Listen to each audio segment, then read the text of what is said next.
Voilà, je voudrais, nous sommes le 28 juin 2014, vous faire un petit témoignage. Je viens d'entendre sous mes yeux, je viens de voir sous mes yeux et d'entendre aussi quelqu'un qui parlait avec une autre personne au téléphone et qui lui racontait un certain nombre de choses qu'elle a vu se passer à l'église. Et je crois que cette personne ne s'est pas rendue compte de l'aveuglement que le diable produit dans sa vie. Et surtout que malheureusement, il est en train de l'utiliser pour l'amener à égarer les gens et les écarter de Dieu.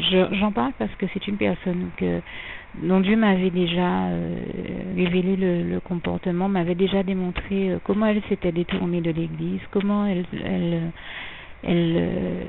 se laissait utiliser par le diable sans se rendre compte et dans son inconscience pour écarter les gens de Dieu. Et j'ai eu l'occasion d'entendre dire à quelqu'un un jour, mais tu n'as pas besoin de Dieu, tu n'as pas besoin de servir Dieu, tu n'as pas besoin de te rapprocher de Dieu. Nous avons tous tellement besoin de Dieu. Ça, c'est ce que moi je vous dis pour en avoir fait l'expérience en pratique dans ma vie. Et cette personne-là est terrible parce que dans tous les discours qu'elle tient, elle est toujours en train de défendre le diable. Quand on parle de Jésus-Christ devant elle, elle veut pas entendre parler de Jésus, elle veut pas entendre parler de Dieu ni du Saint-Esprit. Elle prend toujours la défense du diable. Je me dis, mais pourquoi est-elle? Elle-même le dit. Elle-même vous dit, oui, je sais, vous me direz que je fais l'avocate du diable. Eh bien, mais c'est vraiment le cas. Je dis, mais pourquoi justement as-tu toujours besoin de prendre la défense du diable et pourquoi est-ce qu'on ne t'entend jamais rien dire de positif sur le Seigneur Jésus? Et pourquoi n'es-tu pas contente quand on parle du Seigneur Jésus et tu es contente quand on parle du diable? Il y a un problème avec ton comportement. Et j'entends cette même personne aujourd'hui parler d'un jour où elle a été invitée à l'église du Seigneur Jésus et où elle s'est mise à bien entendu, comme à son habitude, critiquer Dieu et les enfants de Dieu et parler négativement de ce qui se passait à l'église. Et bien voilà, ces personnes-là ne se rendent pas compte qu'elles sont tout simplement, au lieu de faire un bon travail pour Dieu et de ramener des âmes à Dieu afin que Dieu les sauve et les amène au paradis, et bien en train d'écarter les âmes de l'église, écarter les âmes de Dieu, écarter les âmes du droit chemin. Et c'est terrible parce que c'est quelqu'un que je vois comme ça être utilisé par le diable pour aveugler les gens. Dès que les gens la voient, les gens se disent elle a de l'argent, les gens pensent qu'elle a réussi de sa vie parce qu'elle a de l'argent, mais en fait les gens lui font aveuglément confiance sans se rendre compte que c'est le diable qui parle à travers elle et qui les entraîne à faire des pires choses à travers elle. Et je dis que c'est quand même quelque chose de terrible. Comme j'ai l'habitude de dire, ne vous laissez surtout pas égarer par le diable et par ses serviteurs. Et je parle comme ça, je prends le temps d'en parler avec beaucoup de conviction parce que Dieu a mis des années à m'ouvrir les yeux sur le cas de cette personne et c'est vrai que j'étais un peu comme beaucoup d'autres personnes le sont. On a une tendance à se dire mais elle est tellement gentille, elle est tellement jolie, elle est tellement qu'on ne se rend pas compte dans quel esprit de séduction le diable met ces personnes-là. Et si Dieu n'avait pas été là pour me révéler qu'elle est une servante du diable et qui fait tout pour détourner les gens de Dieu et de l'Église,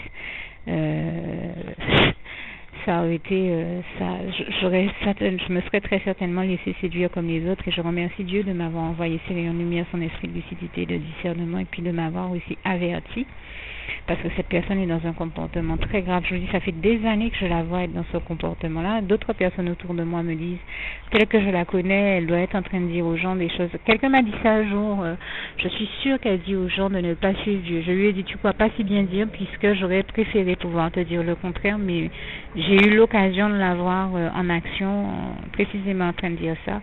Et ces mêmes personnes, quand vous allez leur parler, leur dire, mais ne l'écoute pas parce qu'elle cherche à t'écarter de Dieu, eh bien les personnes choisissent de ne pas vous croire. Elles se disent que c'est vous qui avez un problème, alors que vous êtes tout simplement en train de leur dire la vérité et de leur souhaiter le meilleur, à savoir de se rapprocher de Dieu, du cœur de Dieu, des bras d'amour du Seigneur Jésus, comme j'ai l'habitude de le dire, les bras d'amour du Seigneur Jésus, dans lesquels seuls nous pouvons expérimenter le bonheur et découvrir cet amour de Jésus-Christ qui est tellement merveilleux, qui est à mes yeux le meilleur. comme nous le révèlent bien les passages d'Éphésiens 3, versets 19 à 21, et Jérémie 31, verset 3. Où Dieu nous dit: de loin l'Éternel se montre à moi et il me dit: je t'aime d'un amour éternel, voilà pourquoi je te conserve ma bonté. Et j'ai même envie de dire, quand on parle de Dieu, on parle même des bontés de Dieu au pluriel, puisque le passage de Lamentation 3 versets 23 à 25 nous dit bien: les bontés, les compassions de l'Éternel ne se sont pas encore épuisées, elles se renouvellent chaque matin, et nous savons que ses bontés et sa fidélité durera toujours, comme le psaume 100 verset 5 nous le rappelle bien là encore. Et je dis vraiment: toute la gloire en revient à Dieu, à Jésus, à son Saint-Esprit, notre merveilleux Dieu d'amour. Moi je vous dis, nous vivons dans un monde cruel dans lequel je ne vois pas comment est-ce qu'on peut s'en sortir si on n'a pas Dieu dans sa vie, si on ne connaît pas ce bonheur d'être dans ses bras d'amour. Je n'ai pas la sensation qu'on puisse résister à la gravité de tout ce qui se passe dans ce monde cruel, d'autant que Dieu seul peut nous bénir et nous faire découvrir le véritable amour, celui que l'on vit avec lui, dans son intimité, dans notre relation d'intimité, d'amour, de complicité avec Dieu, relation que je vous invite à chérir et à ne jamais abandonner, de laquelle je pense il s'agit de ne jamais se détourner, tout comme il s'agit de ne jamais se détourner de Dieu, de Jésus-Christ et de son Saint-Esprit, et encore moins en se laissant égarer par ceux que le diable utilise à ces fins-là, précisément dans ce but-là, et donc encore moins en se laissant égarer donc par ses serviteurs et servantes, tout comme je viens de vous donner un exemple de ce qu'on les voit faire, du comportement dans lesquels on peut les voir être, et je dis que ce que je viens de voir encore sous mes yeux est très grave. Et je vais rajouter une dernière précision.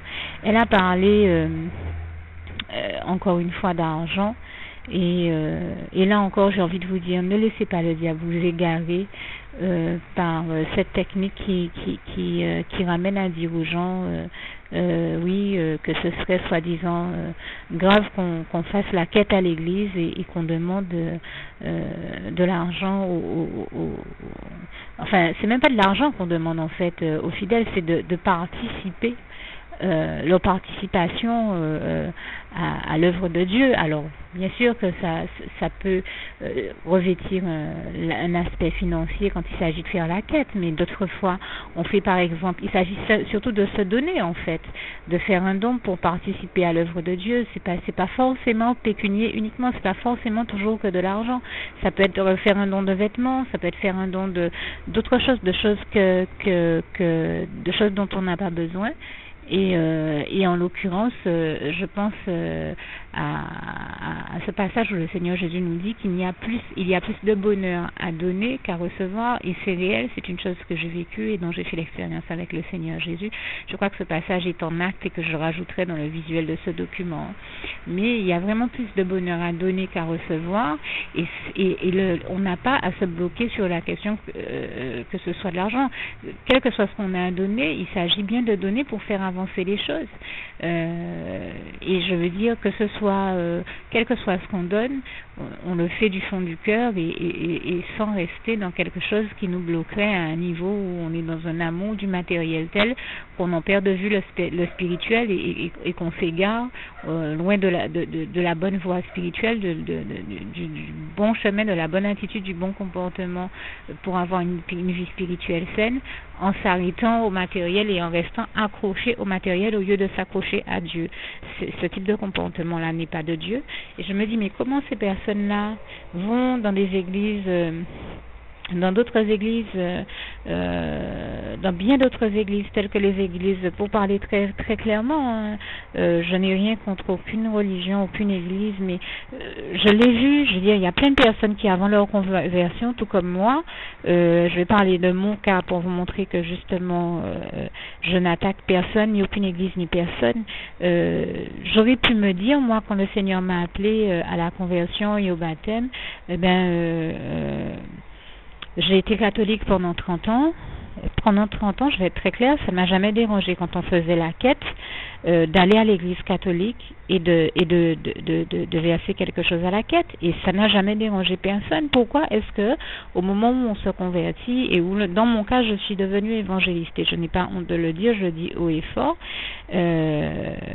pourquoi est-ce que je me suis convertie quand le Seigneur m'a appelé à ça? J'ai pris le baptême et je suis très heureuse. Maintenant, je n'ai aucun problème avec aucune religion. Nous savons que aucune religion ne sauve personne, Dieu seul sauve. Mais j'assume aussi ce que je suis et ce que j'étais, ce que je suis devenue. J'ai été catholique pendant plus de 30 ans. Quand Dieu m'a appelé, j'ai entendu son appel, j'ai entendu son désir de me voir arriver à la repentance et à la conversion. Je le remercie de m'avoir donné la force de me repentir de tous les péchés que j'avais commis tout au long de ma vie. Je lui ai demandé pardon en ce sens et j'ai choisi de lui obéir en passant par les eaux du baptême à l'âge adulte, tout comme le Seigneur Jésus nous en a donné l'exemple. Et c'est vrai que quand je suis arrivée à l'église évangélique, j'ai bien vu qu'on faisait la quête, mais jamais ça m'a choqué et jamais ça m'a empêché d'avancer avec le Seigneur Jésus, parce que la quête, on l'a fait aussi à l'église catholique comme dans bien d'autres églises de d'autres religions. Donc qu'on ne vienne pas reprocher aux évangélistes de faire la quête dans leurs églises, parce que c'est et on fait aussi la quête dans les églises catholiques, dans toutes les autres églises des autres religions où j'ai toujours pu être invitée ou être allée, j'ai toujours vu qu'on fait la quête. Pourquoi est-ce qu'on attaque les évangélistes sur cette question-là? Pourquoi est-ce qu'on attaque les enfants de Dieu sur ce type de questions à la con? J'ai envie de dire, excusez-moi, je le dis très crûment comme je le pense, nous sommes fatigués des conneries que l'ennemi utilise pour aveugler les gens et les empêcher d'avancer avec le Seigneur Jésus, parce que quelles que soient les églises où on va, les gens ne sont pas gênés de donner de l'argent, de faire des dons pas possibles, avec de très grosses sommes dans d'autres églises, dans les églises catholiques, dans des églises de d'autres religions, je ne sais pas, je pense, il y a tellement de religions que je pourrais citer, mormons ou écossais, je ne sais pas, religion, secte, je ne mets pas de mots sur tout ça. Ce que je veux dire, mon propos ne vise personne ni aucune religion, pour être très clair. Je dis simplement que ce sont des choses que j'ai toujours vues dans toutes les églises où je suis allée. Et pourquoi est-ce que subitement ce serait quand les gens vont, ils sont pas gênés quand ils vont aux églises catholiques et dans les églises, je ne sais pas, témoins de Jéhovah, mormons, ou chrétiens, je peux vous citer toute une liste. Mon propos ne vise personne, ni aucune religion, ni aucune église. Ce que je dis tout simplement, c'est que dans toutes les églises où on nous a invités, on a toujours vu qu'on fait la quête partout où on va, et subitement, quand on est invité dans une église évangélique là et qu'on fait la quête, là tout le monde est choqué. Je vous dis, ne laissez pas le diable vous empêcher de venir à Dieu et vous empêcher d'avancer dans votre vie spirituelle avec cet argument à la con qu'il brandit à chaque fois. Ça devient fatigant. C'est pour ça que j'ai pris le temps de prendre la parole, puisque la personne dont je vous parle vient de Dieu sous mes yeux à une autre. Et pourquoi il nous demande de participer à la quête?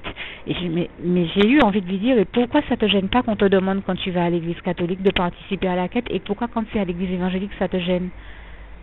Mais c'est le même Dieu que nous servons, c'est le même Jésus-Christ que nous servons, et si nous voulons participer à son œuvre, eh bien il nous faut participer à la quête aussi. Et je ne vois pas où est le drame derrière ça. On a envie de voir l'œuvre de Dieu avancer et toutes les choses merveilleuses que nous le voyons faire. Lui qui fait tant de prodiges, de merveilles et de miracles sans nombre, il y en a tellement qu'on ne peut même pas les dénombrer, ils sont sans nombre, comme nous le rappelle bien le passage de Job 5, versets 8 à 9. Pourquoi est-ce que subitement nous serions dans quelque chose où on a peur de faire un don alors ça voudrait dire quoi? Qu'on est dans un comportement en fait où on a peur de faire un don dans certaines églises, mais on peut le faire dans d'autres. Donc certaines églises, on peut faire des dons dedans, et dans d'autres elles sont critiquables parce qu'on doit on doit y faire des dons. Et pourquoi les autres ne le sont pas alors dans ces cas-là? Je dis, il faut être cohérent dans son comportement, dans son analyse, dans son fonctionnement et dans sa vision des choses. On est content de faire des dons à l'église catholique et dans d'autres églises, alors soyons contents de les faire aussi quand on va à l'église évangélique. Soyons contents. Et mon propos d'ailleurs, c'est valable. C'est soit mon propos revient à dire, c'est soit on a le même comportement partout où on va, on donne partout, soit on a peur de donner dans certaines églises, notamment aux églises évangéliques. À ce moment-là, on reconnaît qu'on a un problème avec les églises évangéliques. Voilà. Mais on n'entraîne pas les autres dans son problème pour autant. Laissez ceux qui ont envie de donner. Laissez ceux qui ont envie de participer à l'œuvre de Dieu participer, et laissez surtout ceux qui veulent s'approcher de Dieu, du cœur de Dieu, de son amour, et participer à son œuvre d'amour justement. alors se rapprocher de Dieu, se rapprocher de son cœur, de son amour, et puis laisser ceux qui ont accepté d'être un instrument de bénédiction de Dieu en participant entre ses mains pour bénir les autres, en participant à son œuvre, en faisant des dons, en donnant. Moi, j'invite tous ceux qui le peuvent à donner. Chaque fois que Dieu m'a invité à le faire, c'est avec bonheur que je l'ai fait, et j'ai découvert que ce que Jésus dit dans ce passage où il nous dit qu'il y a plus de bonheur à donner qu'à recevoir, c'est une vérité. Je le remercie de m'avoir appris cet enseignement-là, de m'avoir donné cet enseignement-là, parce que je me suis rendu compte que c'est réel, que les fois où Dieu m'avait utilisé dans ma vie, et toute la gloire lui en revient, comprenez bien ici que je ne m'en glorifie pas, ça m'avait fait énormément de bien à moi-même de me rendre compte que Dieu m'avait utilisé et m'avait fait l'honneur de pouvoir mettre ma main dans sa main pour donner du bonheur à quelqu'un. Ça nous donne tellement de bonheur de donner du bonheur aux autres. Et c'est tellement d'honneur, c'est un tellement grand privilège que Dieu nous fasse l'honneur de nous choisir, lui qui est tout puissant. Qu'est-ce que l'homme pour que Dieu s'en souvienne? Je vous pose la question tout comme elle nous est posée au psaume 8, verset 5. Qu'est-ce que l'homme pour que Dieu s'en souvienne? Quand Dieu qui est tout puissant nous choisit, nous prend par la main pour donner du bonheur à quelqu'un, mais c'est un bonheur immense, c'est un honneur, c'est un très grand honneur qu'il nous fait de nous utiliser pour donner du bonheur aux autres, et je ne peux que vous inviter à continuer à participer à l'œuvre de Dieu, et donc à vous laisser utiliser par Dieu, enfin, ou vous laisser employer. Je n'aime pas le terme utiliser, il y a une certaine consonance négative, et mon propos n'en a pas, mon propos n'a aucune consonance négative, mais il vous invite plutôt à rester dans la bonne attitude, dans un bon comportement, avec les bons propos, dans une bonne attitude positive pour aller de l'avant avec Dieu, Jésus-Christ et son Saint-Esprit, et faire l'expérience de sa gloire et du bonheur, de donner avec lui du bonheur aux autres, de donner du bonheur aux autres avec lui. Vraiment, que Dieu vous bénisse, et merci de comprendre en toute bonne intelligence là encore le sens de mon propos, et de comprendre qu'il n'y a rien de négatif à y voir, tout simplement à y entendre les bonnes choses, afin que, comme j'ai l'habitude de le dire, nous fassions les bons choix, nous posions les bons actes, et que nous ne nous laissions pas arrêter dans toutes les bonnes choses que nous faisons, et encore plus quand il s'agit de la bonne œuvre de Dieu, par le diable et ses serviteurs. Ne nous laissons pas égarer par eux, allons de l'avant avec Jésus-Christ et faisons les bonnes choses, posons les bons actes au nom puissant du Seigneur Jésus, et nous savons que Dieu ne nous en bénira que davantage. Alors toute la gloire lui en revient, et que Dieu vous bénisse encore abondamment, puissamment, richement. À bientôt. Donc, pour terminer aussi mon propos, je pensais avoir fini, mais je trouve important de rajouter qu'on peut se demander, je ne suis pas en train de parler de l'hégémonie ou de la suprématie d'une religion sur une autre, ça ne m'intéresse pas, c'est pas le sens de mon propos.